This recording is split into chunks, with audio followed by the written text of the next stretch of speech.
Hello everyone, स्वागत है आपका हमारे अपने यूट्यूब चैनल एग्जाम वेब पर। आज जो हम लोग क्लास करने वाले हैं उसमें हम लोग देखेंगे अकाउंटिंग के एमसीक्यूज। ये क्लास उन छात्रों के लिए काफी ज्यादा महत्वपूर्ण रहने वाली है जो यूपीएससी ईपीएफओ एग्जाम की तैयारी कर रहे हैं। और उनका पेपर क्योंकि 30 नवंबर को तय है, आपका कैलेंडर आ ही चुका है, एग्जाम डेट आपकी आ ही चुकी है। तो उसके देखते हुए हम आपके लिए क्लास लेकर आए हैं। इसमें हम लोग क्या करेंगे, इसमें हम लोग अकाउंटिंग के एमसीक्यूज देखने वाले हैं और टोटल हम लोग देखेंगे 100 क्वेश्चन आपके देखने वाले हैं। ये क्वेश्चन आपके कहेंगे तो 5 पार्ट में आपके रहने वाले हैं। आज हम लोग आपके 20 एमसीक्यू डिस्कस करेंगे और इसी प्रकार से हम लोग 5 पार्ट में एक क्वेश्चन आपके कंप्लीट करेंगे। क्वेश्चन आपके लिए काफी महत्वपूर्ण रहने वाले हैं आपके आने वाले एग्जाम के लिए। तो जो भी साथी चैनल से नए जुड़ रहे हैं, चैनल को सब्सक्राइब कर लीजिए ताकि आने वाली वीडियो की नोटिफिकेशन सबसे पहले आपके पास पहुंचे। और वीडियो को अंत तक देखिएगा क्योंकि सारे क्वेश्चन आपके इंपॉर्टेंट रहने वाले हैं। वीडियो को लाइक कर दीजिएगा और वीडियो को शेयर भी कर दीजिएगा। चलिए क्वेश्चन देखते हैं। पहला क्वेश्चन देखते हैं। पहले क्वेश्चन से पहले मैं आपको बताना चाहूंगा हमारे ऐप के बारे में और हमारे बैच के बारे में। तो ये ऐप हमारे ऐप का नाम है एग्जाम वेब। इसको आप प्ले स्टोर से डाउनलोड कर सकते हैं। अब हम लोग बात करते हैं हमारे बैच के बारे में जो आपको हिंदी माध्यम में मिल रहा है। और ये बैच हमारे उन छात्रों के लिए इम्पोर्टेंट है जो भी साथी यूपीएससी ईपीएफओ एग्जाम की तैयारी कर रहे हैं। ये बैच आपको मिलने वाला है मात्र 449 रुपए में। हिंदी माध्यम में ये बैच आपको मिल रहा है। इस बैच की बात करें तो ये बैच आपको तैयारी कराएगा, एकदम एग्जाम ओरिएंटेड प्रिपरेशन कराने वाला है। ठीक है, इसमें हम आपको पीवाई की सोल्यूशन कराएंगे। इसके अलावा मॉक टेस्ट आपको दिए जाएंगे। हिंदी माध्यम में सारे आपके नोट्स रहने वाले हैं, चाहे आपके लेवल लॉ हो गया, इंडस्ट्रियल रिलेशन हो गया, सोशल सिक्योरिटी, अकाउंटिंग, ऑडिटिंग। इसके अलावा आपकी मैथ, रीजनिंग, ये सब आपके कैसे रहने वाले हैं, ये सब आपके नोट्स हिंदी में रहने वाले हैं। आपको हिंदी में क्लासेस कराई जाएंगी, सब कुछ आपको हिंदी में प्रोवाइड कराया जाएगा। तो जो भी साथी इस एग्जाम की तैयारी कर रहे हैं और अपने एग्जाम को एक बूस्टर देना चाहते हैं, अपनी तैयारी को और अच्छा करना चाहते हैं, तो आप हमारे ऐप को डाउनलोड कर सकते हैं और हमारे बैच को परचेज कर सकते हैं। मात्र 449 रुपए में ये मिल जाएगा। लेकिन यदि आप कूपन को इस्तेमाल करेंगे, कूपन कोड का नाम है FEST100, यदि आप इसको इस्तेमाल करते हैं तो ये बैच आपको मात्र मिल जाएगा 449 रुपए में। ये बैच आपको मिल जाएगा। इसमें 100 रुपए आप हो जाएंगे और आपको 349 रुपए में, सॉरी, ये बैच मिल जाएगा। कितने में? तो 349 रुपए में ये बैच आपको मिल जाएगा। बैच से संबंधित कोई भी क्वेरी करनी है तो दिए गए नंबर है, इस पे आप संपर्क कर सकते हैं, अपनी बैच को क्वेरी को क्लियर कर सकते हैं। आप व्हाट्सएप पे मैसेज कर सकते हैं, इसके अलावा आप कॉल भी कर सकते हैं, आपकी सारी क्वेरी को क्लियर किया जाएगा। तो चलिए, ये तो हमारी ये हुई बैच की बात। अब हम लोग बात करते हैं हमारे क्वेश्चन के बारे में। आज जो हमारा पहला क्वेश्चन रहने वाला है, तो पहला क्वेश्चन हमारा कहता है कि निम्नलिखित में से कौन सा लेखांकन सिद्धांत सुनिश्चित करता है कि एक व्यवसाय के लेखा पुस्तकों में अप्राप्त संभावित लाभों को नजरअंदाज किया जाएगा। यानी जो आप जो हमें लाभ प्राप्त नहीं हुए हैं, उसको हम लोग नहीं लिखेंगे, उसको नजरअंदाज कर देंगे, इग्नोर करेंगे। जबकि सभी ज्ञात संभावित हानियों के लिए प्रावधान किया जाएगा। यानी जो हानियां हमें होने वाली हैं और हमें पता है, तो उनको हम लोग लिखेंगे। तो ऑप्शन देखते हैं। पहला ऑप्शन कहता है ऐतिहासिक लागत सिद्धांत। ये आपका गलत हो जाएगा। क्यों गलत होता है? क्योंकि ये सिद्धांत हमें खरीद की, जो हम संपत्ति खरीद रहे हैं, उसकी कीमत को दर्ज कराने के लिए बताता है कि हाँ, जो हमने संपत्ति खरीदी है उसकी क्या कीमत है, उसको आपको दर्ज करना है। इसके अलावा आय मान्यता सिद्धांत, इसके बारे में बात करते हैं तो यह निर्धारित करता है कि आय को कब अर्जित मानकर हमें दर्ज करना है। कि आय जो हमारी हुई है, जो कंपनी की आय हुई है, उसको हमें कब मानना है कि हाँ, हमारी आय हो गई है, हमको पैसा प्राप्त हुआ है, अब हमें इसको दर्ज करना है। आगे बात करते हैं सावधानी या विवेक सिद्धांत। इसकी बात करते हैं तो ये सिद्धांत हमें बताता है कि भविष्य में सभी संभावित नुकसानों को अनुमान लगाकर उन्हें क्या करना है, दर्ज करना है। जो भी हमें नुकसान होने वाले हैं उसको हमें क्या दर्ज करना है, ताकि उसके नुकसान से थोड़ा बहुत तो उस जो आपको नुकसान हो रहा है उससे हम लोग थोड़ा तो बच सकें। इसके अलावा यह बताता है कि जो भी हमें लाभ प्राप्त नहीं हुआ है उसको हमें नहीं लिखना है।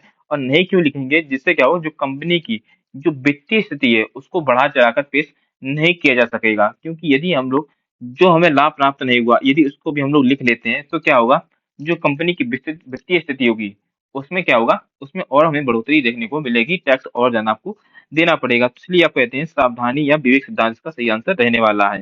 ठीक है, सही आंसर क्या हो जाएगा? सी इसका सही आंसर हो जाएगा।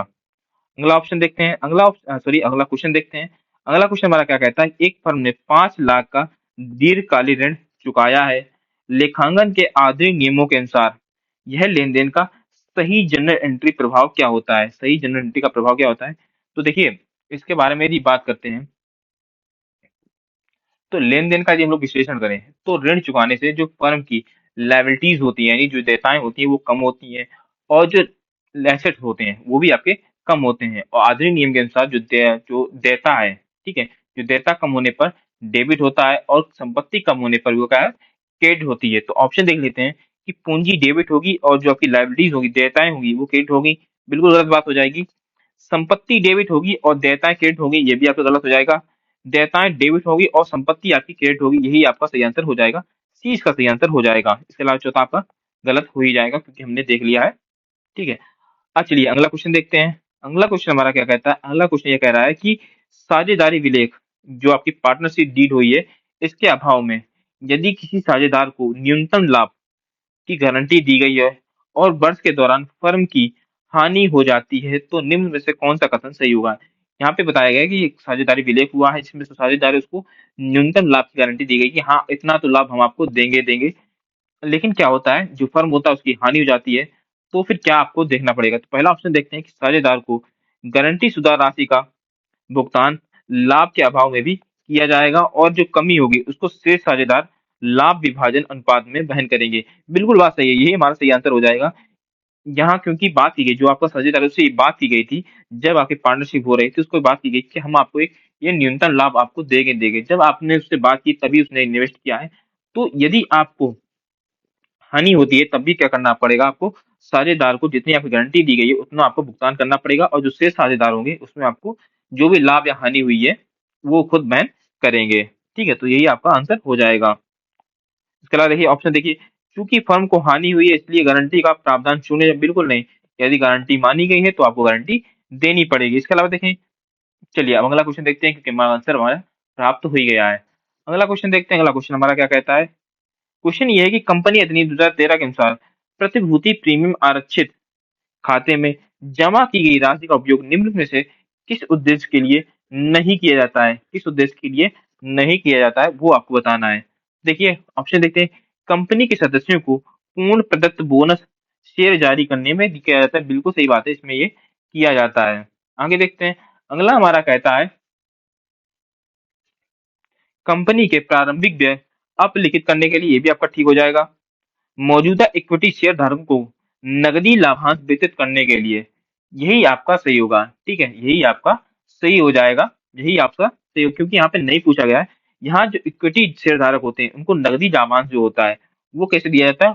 वो आपके वास्तविक लाभ होता है। तो इसको हम लोग कहेंगे कंपनी का जो वास्तविक लाभ होता है उससे दिया जाता है। आपकी जो इक्विटी होती है, जो प्रीमियम आरक्षित हम लोग कहेंगे खाता होता है, इसलिए नहीं दिया जाता है। ठीक है, सही आंसर क्या होगा? सी इसका सही आंसर हो जाएगा। आगे बात करते हैं। अगला क्वेश्चन हमारा कहता है कि निम्नलिखित में से कौन सा लेन-देन नकदी प्रवाह वितरण में वित्त पोषण गतिविधि के रूप में वर्गीकृत किया जाता है? चलिए ऑप्शन देखते हैं। संयंत्र के अधिग्रहण के लिए नकद भुगतान, कच्चे माल की खरीद के लिए आपूर्तिकर्ताओं को नकद भुगतान, जारी किए गए डिबेंचरों का मोचन, यही आपका ठीक हो जाएगा। जारी किए गए डिबेंचरों का मोचन, सी इसका सही आंसर हो जाएगा। आगे क्वेश्चन देखते हैं क्या है हमारा। अगला क्वेश्चन कहता है हमारा जारी लाभकारी संगठन एनपीओ के संबंध में निम्न में से कौन सा कथन मुख्य वित्तीय विवरण के संबंध में सटीक है? कौन सा सबसे सटीक है या सही है वो आपको बताना है। चलिए देखते हैं। प्राप्ति और भुगतान खाता नगद आधार पर तैयार की जाता है और यह व्यक्तिगत खाता होता है। ये व्यक्तिगत खाता बिल्कुल नहीं होता है। व्यक्तिगत खाता तो ये आपका बिल्कुल नहीं होता है। तो कौन सा फिर खाता होता है? तो ये आपका जो होता है खाता, इसको हम लोग बोलते हैं वास्तविक खाता बोलते हैं। क्या बोलते हैं? वास्तविक खाता बोलते हैं। वास्तविक खाता क्या बोलेंगे? वास्तविक खाता बोलते हैं। इसके अलावा आय और व्यय उपार्जन, जो आय का व्यय है उपार्जन आधार पर तैयार किया जाता है। इसमें राजस्व और पूंजीगत मदें शामिल होती हैं। तो क्या ये आपका ठीक होगा? तो ये भी आपका ठीक नहीं होगा। ठीक है, क्यों ठीक नहीं होगा? क्योंकि ये जो आय और व्यय होता है क्या उपार्जन के आधार पर बनता है। ठीक है, इसमें राजस्व और पूंजीगत मदें यह शामिल नहीं होती हैं। आगे बात करेंगे आय और व्यय नगद नगद आधार पर। ठीक है, नगद आधार पर तय किया जाता है। जो लाभ और हानि में समान होते हैं, नगद लाभ पर तय नहीं की जाती, उपार्जन के आधार पर तय किया जाता है। तो ये भी आपका गलत हो जाएगा। ठीक है, तो बचा क्या हमारा? ऑप्शन डी बचा ना, तो ये हमारा फिर ठीक हो जाएगा। ठीक है, ये हमारा ठीक हो जाएगा। आगे क्वेश्चन देखते हैं। अगला क्वेश्चन हमारा कहता है कि लेखांकन मानक के तहत मान्यता प्राप्त मौलिक लेखांकन मान्यताओं के समूह में निम्नलिखित में से कौन से सिद्धांत शामिल है? तो देखिए जो मौलिक लेखांकन मान्यताएं होती है इसके कुल कितने नियम थे? या कुल 3 थे। कितने थे? कुल 3 नियम थे। तो पहला नियम क्या कहता है? पहला जो नियम था ये था आपका गोइंग कंसर्न, या हम लोग कहेंगे चालू व्यवसाय। क्या होगा तुम्हारा? चालू व्यवसाय। चालू व्यवसाय। ठीक है, दूसरा क्या था? दूसरा था हमारा निरंतरता। निरंतरता। और चौथा और तीसरा हमारा था, उसको हम लोग बोलते हैं उपार्जन। क्या बोलेंगे? उपार्जन। तो यहाँ हम लोग देख लेंगे निरंतरता हमारी मिल रही है, हालांकि ए, बी और डी ऑप्शन आपके गलत हो जा रहे हैं। तो सही आंसर क्या होगा? सी इसका सही आंसर हो जाएगा। आगे क्वेश्चन देखते हैं। अगला क्वेश्चन कहता है, एक कंपनी ने एक पुरानी मशीनरी को उसके पुस्तक मूल्य बुक वैल्यू पर 50,000 से अधिक यानी 65,000 में बेचा है। 65,000 की जो प्राप्ति है राशि को किस प्रकार वर्गीकृत की जानी चाहिए, ये आपसे पूछा गया है। ये आपसे पूछा गया है। चलिए क्वेश्चन देखते हैं। तो क्वेश्चन हमारा क्या कहता है? चलिए, सॉरी, ऑप्शन देखिए। ऑप्शन क्या कहते हैं? ऑप्शन कहते हैं राजस्व प्राप्तियां, स्थगित राजस्व व्यय, पूंजीगत प्राप्तियां या नकद समकक्ष। कौन सा इसमें सही होगा? कौन सा इसमें सही होगा? तो सही इसका आंसर रहने वाला है, वो क्या होगा आपका? वो होगा ऑप्शन सी। ऑप्शन आपका सी सही होगा, पूंजीगत प्राप्तियां। अब पूंजीगत प्राप्तियां क्यों होती हैं? क्योंकि मशीनरी की बिक्री व्यवसाय में संचालन का हिस्सा नहीं होते। यह संपत्ति के निपटान में जुड़ी एक असामान्य प्राप्ति है, इसलिए इसे संपत्ति प्राप्ति कहा जाता है। क्या कहा जाता है? संपत्ति प्राप्ति कहा जाता है। ऑप्शन आपका ए क्यों गलत होगा? ऑप्शन आपका ए इसलिए गलत होगा क्योंकि ये राजस्व प्राप्तियां जो होती है ये नियमित बिक्री में सेवा में आती हैं, इसलिए ये गलत हो जाएगा। ठीक है, ए ऑप्शन आपका गलत हो जाएगा। इसके अलावा बी और डी भी ऑप्शन आपका गलत हो जाएगा। चलिए अगला क्वेश्चन देखते हैं। अगला क्वेश्चन हमारा कहता है कि अंतरराष्ट्रीय वित्तीय रिपोर्टिंग मानक और पारंपरिक भारतीय गैप के बीच मूल्यांकन के संबंध में मुख्य वैचारिक अंतर क्या है? मुख्य वैचारिक अंतर क्या है, इसके बारे में डिस्कस करना है। तो चलिए ऑप्शन देखते हैं।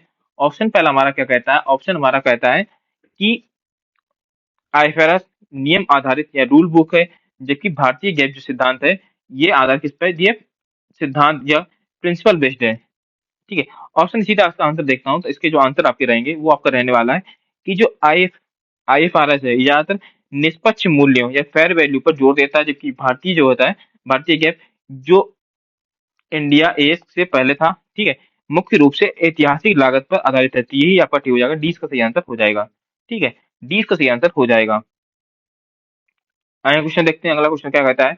तो लेखांकन शब्दावली के संदर्भ में प्राप्त बिल, जो हमें बिल प्राप्त हुए हैं, और देय बिल जो हमने बिल दिए हैं, के बीच प्राथमिक अंतर क्या है और वे किस व्यापक श्रेणी से संबंधित हैं? चलिए इसके हम देखते हैं। तो इसका पहला ऑप्शन हमारा क्या कहता है? जो प्राप्त बिल हैं हमेशा चालू देयताएं होते हैं, जबकि जो देय बिल होते हैं ये हमेशा गैर चालू देयताएं होते हैं। इसके अलावा देखिए, प्राप्त बिल व्यापार देनदारों का हिस्सा है और कंपनी की संपत्ति है, ठीक है, जो हमें बिल प्राप्त हुए हैं, जबकि जो देय बिल है ये व्यापार लेनदारों का हिस्सा है, ये कंपनी की देयताएं हैं। यही आपका ठीक हो जाएगा, क्योंकि जो हमें बिल प्राप्त हुए हैं, जो कंपनी ने हमें जो प्रोडक्शन दिया है, जो हमें बिल प्राप्त हुए हैं वो कंपनी पे ही जाएंगे ना, और जो लेनदार हमारे हैं वो भी हमारी कंपनी के ही देता होंगे। तो सही आंसर क्या होगा? बीच का सही आंसर इस प्रकार से हो जाएगा। आगे क्वेश्चन देखते हैं। अगला क्वेश्चन हमारा कहता है कि एक कंपनी ने 10 रुपए अंकित मूल्य पर 500 शेयर, जिन पर 7 रुपए प्रति शेयर मांगा गया था और भुगतान के लिए जब्त कर लिए गए। इन शेयरों पर 4 रुपए प्रति शेयर प्राप्त हुआ है। बाद में कंपनी ने 9 रुपए प्रति शेयर पर इन 500 शेयरों को पुनः जारी किया, जिसे पूर्ण रूप से प्रदत्त या हम कहेंगे फुली पेड आपका माना गया है। पूंजी आधारित में स्थानांतरित की जाने वाली राशि क्या होगी, ये आपको बताना है। तो सबसे पहले देखिए, तो हमें क्या करना पड़ेगा? सबसे पहले जब्ती पर प्राप्त राशि हमें ज्ञात करनी है। जब राशि में क्या होगी, तो कितने जारी किए थे? देखिए 500 शेयर थे और 4 रुपए में कितने? 4 रुपए में प्राप्त हुए थे। तो हम लोग कितने जारी करेंगे? तो यहाँ पे बात होगी 500 में गुणे कितने हुआ? 4, तो कितना आएगा? 2,000 रुपए ये हमें राशि प्राप्त होगी जब हम लोग क्या करेंगे? शेयर लिखेंगे। इसके बाद बात करते हैं। तो देखिए, बाद में कंपनी ने 9 रुपए शेयर पर 500 शेयर पुनः जारी किए। यहाँ पे 10 रुपए अंकित शेयर है, लेकिन यहाँ पे क्या है? 9 रुपए जारी किए हैं। तो अब बचा कितना? देखिए, तो छूट कितनी जारी की गई है? तो छूट आपकी जारी की गई है 10 माइनस 9 हो जाएगा, तो ये क्या होगा? 1 रुपए प्रति शेयर, ये शेयर हम लोग कहेंगे छूट जारी की गई है। और फिर क्या होता है? फिर ये होता है जिसे फुली पेड माना। और क्या होता है? देखिए, जिसे पूर्ण रूप से प्रदत्त माना गया है, पूंजी आरक्षित खाता में स्थानांतरित की जानी राशि क्या होगी? ठीक है, तो अब हम लोग क्या करेंगे? क्योंकि 1 रुपए छूट दी गई है, तो हम लोग क्या करेंगे? कुल छूट निकाल लेते हैं। ठीक है, कुल छूट निकालेंगे तो कितने शेयर हैं, तो 500 शेयर हैं, तो 500 में गुणे 1 करेंगे तो कितना 500 रुपए टोटल छूट आपकी निकल के आ जाएगी। तो हमें ये पूछा है कितनी राशि स्थानांतरित करनी होगी, तो 2000 में माइनस आपको 500 कर देंगे तो यही आपका आंसर आ जाएगा, यानी 1500 रुपए। कितने 1500 रुपए में देने पड़ेंगे राशि, या ये आपकी स्थानांतरित होगी। 20 का सही आंसर हो जाएगा बी। आगे क्वेश्चन देखते हैं। भारतीय कंपनी अधिनियम 2013 के प्रावधानों के अनुसार डिबेंचर मोचन अधिनियम आरक्षित के संबंध में निम्नलिखित में से कौन सा कथन सही नहीं है, ये आपको बताना है कौन सा कथन सही नहीं है। आगे देखते हैं। तो पहला ऑप्शन देखते हैं, तो क्या है, डिवेंचर मोचन आरक्षित का उपयोग केवल डिवेंचरों के मोचन के लिए, ये हम लोग कहेंगे रिमिटेशन के लिए किया जाता है, ना कि लाभांश वितरण के लिए किया जाता है। ये आपका ठीक हो जाएगा, यही आपका ठीक होगा। अगर देखिए गैर सूचीबद्ध कंपनियां जो आपकी है डिवेंचर मोचन आरक्षित बनाने पर पूरी तरह मुक्त हैं, बिल्कुल गलत बात है, ये पूरी तरह मुक्त नहीं होती हैं। जो गैर सूचीबद्ध कंपनियां, केवल सूचीबद्ध कंपनियां इसके लिए मुक्त होती हैं, इसलिए बी आपका गलत हो जाएगा। तो यहाँ हमने देख लिया इसका आंसर क्या होगा, 20 का सही आंसर होगा। आगे क्वेश्चन देखते हैं। अगला क्वेश्चन हमारा क्या कहता है कि एक फर्म का चालू अनुपात 2:1 है। कंपनी ने माल खरीदने के लिए एक क्रेडिटर्स को 20,000 रुपए का भुगतान किया है। इस भुगतान के परिणाम स्वरूप चालू अनुपात पर क्या असर पड़ेगा, क्या प्रभाव पड़ेगा, तो यह असर ये पड़ेगा कि जो चालू अनुपात होगा वो 2.1 जो 2:1 बढ़ जाएगा। सी इसका सही आंसर हो जाएगा, 2:1 बढ़ जाएगा। आगे क्वेश्चन देखते हैं कि नकदी प्रवाह विवरण में संचालित गतिविधियों से नगद प्रवाह की गणना के लिए अप्रत्यक्ष विधि का उपयोग करते समय निम्न में से किस मद को शुद्ध लाभ से जोड़ा जाता है, शुद्ध लाभ से जोड़ा जाता है, इसको देखते हैं। तो इसको देखें, ऑप्शन देखते हैं। ग्राहकों के जो ग्राहक है इससे प्राप्त छूट से, ट्रेड प्राप्त में वृद्धि से, जो हमें ट्रेड प्राप्त हो रही है इससे वृद्धि से, गैर संचालन आय से, डिवेंचरों पर दिया गया ब्याज, तो डिवेंचरों पर जो दिया गया ब्याज है इससे ही प्राप्त होती है। डी इसका सही आंसर होगा, डी। आगे क्वेश्चन देखते हैं क्या कहता है हमारा है। अगला क्वेश्चन कहता है कि लेखांकन की कौन सी अवधारणा यही सुनिश्चित करती है कि जो मालिक है इसके द्वारा व्यवसाय में निवेश की गई पूंजी को व्यवसाय की देयता के रूप में दर्ज किया जाएगा। इसका सही आंसर क्या होगा, इसका सही आंसर ये होने वाला कि व्यवसाय इकाई अवधारणा है, ये इसको प्रदर्शित करती है। डी इसका सही आंसर होगा, क्या होगा, डी इसका सही आंसर हो जाएगा। चलिए आगे क्वेश्चन देखते हैं। अगला क्वेश्चन हमारा क्या कह रहा है। अगला क्वेश्चन हमारा कह रहा है, ये हमारा लाभ और हानि विवरण से संबंधित है। चलिए देखते हैं क्वेश्चन क्या कहता है। क्वेश्चन कहता है कि कंपनी अधिनियम 2013 की अनुसूची 3 के अनुसार लाभ और हानि विवरण में निम्नलिखित में से कौन सा मद अन्य आय के तहत वर्गीकृत नहीं की जाएगी, नहीं की जाएगी। चलिए ऑप्शन देखते हैं। ऑप्शन हमारा क्या कहता है, ऑप्शन कहता है कि निवेश पर प्राप्त लाभांश। अगला देखिए पुरानी मशीनों, जो मशीनरी है इनकी बिक्री पर लाभ।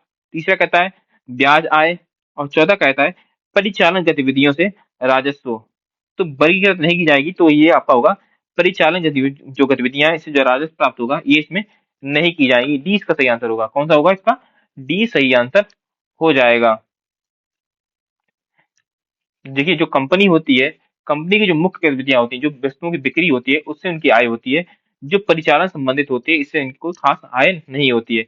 तो जो बिक्री करेंगे, ठीक है, जैसे निवेश हो गया, इसके अलावा जो मशीन उन्होंने बेच दी है और जो उनसे पैसा वगैरह दी, ब्याज वगैरह आए, इससे इनकी आय गणना की जाती है, या लोग आय करते हैं या आय जो है काउंट करते हैं।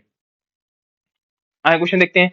बैंक समाधान विवरण तैयार करने के पीछे मुख्य उद्देश्य क्या होता है, मुख्य उद्देश्य क्या होता है, तो बैंक को सूचित करना कि कंपनी में क्या गलतियां हैं, नकद वही जो कैश बुक के बैंक कॉलम के शेष, जो आपने बैलेंस को पासबुक के शेष के लिए बीच का अंतर या कारणों की पहचान करना। यही आपका हो जाएगा कि जो आपका बैंक कॉलम में जो आपका बैलेंस बचा है और जो आपका पासबुक में है इसके बीच क्या अंतर है, ये आपको बताना है। तो इसका सही आंसर क्या होगा, 20 का यहीं पे सही आंसर हो जाएगा। आगे क्वेश्चन देखते हैं क्या कहता है हमारा। अगला क्वेश्चन कह रहा है कि निम्नलिखित में से कौन सा व्यय पूंजीगत व्यय माना जाता है, कौन सा व्यय पूंजीगत व्यय माना जाता है। ऑप्शन देखते हैं। एक मौजूदा मशीनरी की मरम्मत पर किया गया खर्च जो सामान्य कार्यशील स्थिति में रखा जाता है। इसके अलावा देखिए व्यवसाय के प्रशासनिक कर्मचारियों का वेतन। तीसरा कहता है भवन की मरम्मत पर किया गया कार्य जिसके परिणाम स्वरूप भवन की कार्य क्षमता जो है उसमें सुधार होता है और इसका उपयोगी जीवन बढ़ जाता है। तो यहाँ पे पूंजीगत व्यय की बात की जा रही है, कैपिटल की बात की जा रही है। तो सही आंसर क्या होगा, सही आंसर होगा इसका, यही आंसर हो जाएगा भवन के निर्माण की, ठीक है। यही इसका सही आंसर हो जाएगा। साथियों, क्लास जो चल रही है आपकी, इसकी पीडीएफ चाहिए तो आप हमारे टेलीग्राम चैनल को ज्वाइन कर सकते हैं। टेलीग्राम चैनल का लिंक डिस्क्रिप्शन बॉक्स में दिया गया है, इसको आप ज्वाइन कर सकते हैं और अपनी पीडीएफ को प्राप्त कर सकते हैं। एकदम फ्री में ये पीडीएफ आपको मिल जाएगी। आगे देखिए, आगे क्वेश्चन क्या कहता है। अगला क्वेश्चन हमारा कह रहा है कि एक ऐसी देयता जिसका अस्तित्व एक या एक से अधिक अनिश्चित भविष्य की घटनाओं के घटित होने या न होने पर निर्भर करता है, क्या कहलाता है? तो ये कहलाता है आकस्मिक देयता कहलाता है। ठीक है, आकस्मिक देयता कहलाता है, क्योंकि आकस्मिक होगा, वो आपका अनिश्चित ही होगा, अचानक से वो आपका आएगा। तो सही आंसर क्या होगा? ये आपका सी आंसर सही हो जाएगा। और अब देखेंगे आज क्लास का लास्ट क्वेश्चन। क्वेश्चन हमारा कहता है कि लेखांकन में स्टॉक का मूल्यांकन लागत या शुद्ध वसूली योग्य मूल्य जो भी कम हो के नियम पर किया जाता है। यह नियम किस लेखांकन सिद्धांत पर अनुप्रयोग है? ऑप्शन देखते हैं। ऑप्शन कहता है आपका वस्तुनिष्ठ सिद्धांत, दूसरा ऑप्शन कहता है आय मान्यता सिद्धांत, तीसरा कहता है पूर्ण प्रकटीकरण सिद्धांत और चौथा कहता है आपका सिद्धांत विवेक सिद्धांत। इन चारों में कौन सा ऑप्शन आपका सही रहने वाला है? इसका आंसर मैं बताऊंगा आपको अगली क्लास में। यदि आपको पता है तो आप हमें कमेंट बॉक्स में बता सकते हैं। यानी आप हम लोग जो क्लास अपने पार्ट 2 आएगा अकाउंटिंग का, उसमें हम लोग इसका आंसर डिस्कस करेंगे। इसका आंसर मैं आपको अगली क्लास में बताऊंगा। तो चलिए मिलते हैं क्लास में। लेकिन उससे पहले मैं पुनः आपको बताना चाहूंगा हमारे बैच के बारे में, जो मिल रहा है मात्र 449 में मिल रहा है। यदि आप हिंदी माध्यम में तैयारी कर रहे हो, ईपीएफओ एग्जाम की तैयारी कर रहे हैं और अपने तैयारी को और बूस्ट करना चाहते हो, अपना अच्छा करना चाहते हो, तो आप हमारे बैच को परचेज कर सकते हो। मात्र 349 में बैच मिल जाएगा, कूपन कोड FEST100 के साथ। चलिए मिलते हैं क्लास में। थैंक यू, जय हिंद। इसके अलावा बैच से संबंधित कोई भी क्वेरी करनी है तो आप हमारे दिए गए नंबर पर संपर्क कर सकते हैं। ठीक है, चलिए मिलते हैं क्लास में। थैंक यू, जय हिंद।